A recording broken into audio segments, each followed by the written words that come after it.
José Alcorta, bonjour. Bonjour Alain Rivet. Vous allez bien d'abord? Parfait, très bien. Bon, Pleine forme. on est là pour parler de Rescoll. Rescoll est installé où?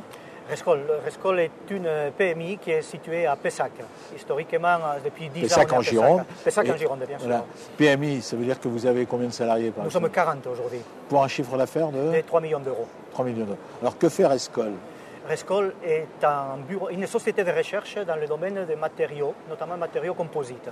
Notre métier est de mettre au point de nouveaux matériaux, donc pour l'industrie de l'aéronautique, du spatial, de la défense. Et à côté de ça, nous avons un laboratoire de tests. On fait tout type de tests sur ces matériaux-là.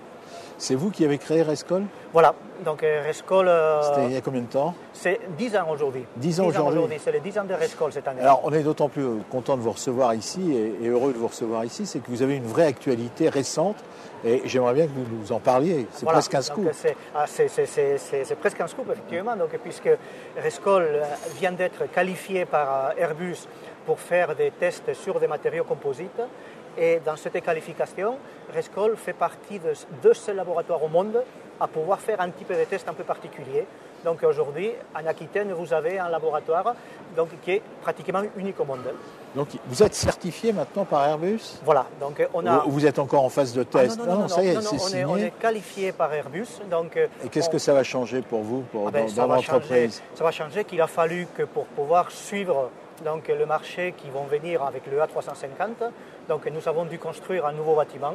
Donc, depuis deuxième actualité, deuxième scoop, donc, puisque depuis maintenant un mois, donc, nous avons investi nos 2500 mètres carrés de laboratoire, encore sur Pessac, bien sûr, donc, pour avoir les moyens de suivre les demandes d'Airbus. Et vous pensez à embaucher? Ça va créer des emplois, de nouveaux emplois chez vous? Ah, ça crée des emplois. On embauche. Bon, on est une PMI, donc on ne peut pas faire des... Oui, bien sûr. Donc, depuis le début de l'année, on a embauché déjà 4 personnes. 4 personnes depuis le début de l'année. Et ça continue.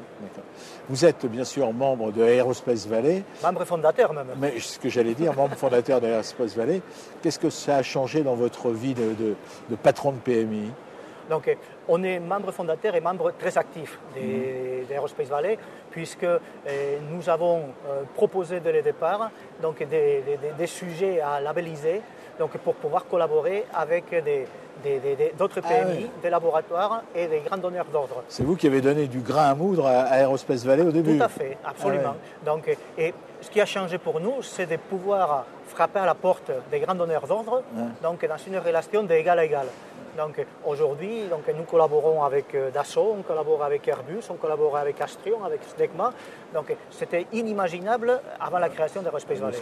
Et c'est la première fois que vous venez au salon? Vous êtes déjà venu? En tant qu'exposant, c'est la première fois, effectivement. Et pourquoi vous avez fait le choix de venir là? Aujourd'hui, on a, comme je vous dis, entre la qualification Airbus et les moyens que nous avons mis en face, donc, on a besoin de rencontrer du monde, on a besoin de voir tous les milieux pour pouvoir travailler avec davantage de personnes. Mais ça nous a permis de nous rencontrer, José Alcorta. Je vous souhaite un bon salon. Pareillement.